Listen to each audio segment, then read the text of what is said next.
अजमेर में ख्वाजा गरीब नवाज के 812वें उर्स को लेकर तैयारियां शुरू हो गई हैं। इंतजामिया उर्स को लेकर सभी इंतजामात मुकम्मल करने में लगा है, जिसके लिए बाकायदा हिदायत भी दी गई हैं। उर्स के दौरान किसी तरह की कोई दिक्कत ना हो, इसका खास ख्याल रखा जा रहा है। उर्स में पहुंचने वाले जायरीन को 10 रुपए की पर घंटे गैस पर खाना बनाने और 40 रुपए के फूड पैकेट दस्तयाब होंगे और इसकी जिम्मेदारी 15 गैस एजेंसियों को दी गई है।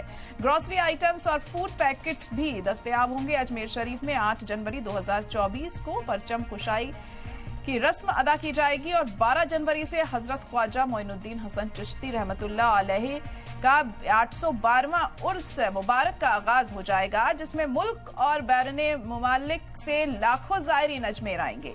और इस सिलसिले में दरगाह कमेटी, जिला इंतजामिया और दरगाह अंजुमन सैयद जादगान की जानिब से तमाम तैयारियां चल रही हैं।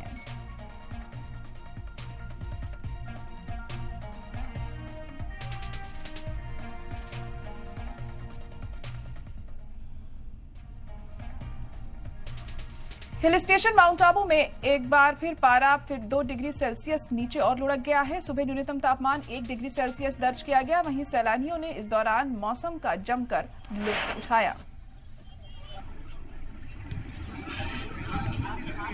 तो माउंट आबू में पारा एक बार फिर से गिरा है, जिसका जमकर लुत्फ उठा रहे हैं जो सैलानी यहाँ पर पहुंच रहे हैं, जो टूरिस्ट यहाँ पर पहुंच रहे हैं, मौसम का खूब मजा ले रहे हैं। जैसे कि आप तस्वीरों में भी देख सकते हैं, माउंट आबू में इस वक्त काफ़ी शदीद सर्दी पड़ रही है और सर्दी के मौसम में पहाड़ी इलाकों में अक्सर जाते हैं उस खूबसूरत मौसम का लोग लुत्फ उठाने के लिए। तो माउंट आबू में भी यहाँ पर सयाहों का जमावड़ा लगा हुआ है इस मौसम का मजा लेने के लिए।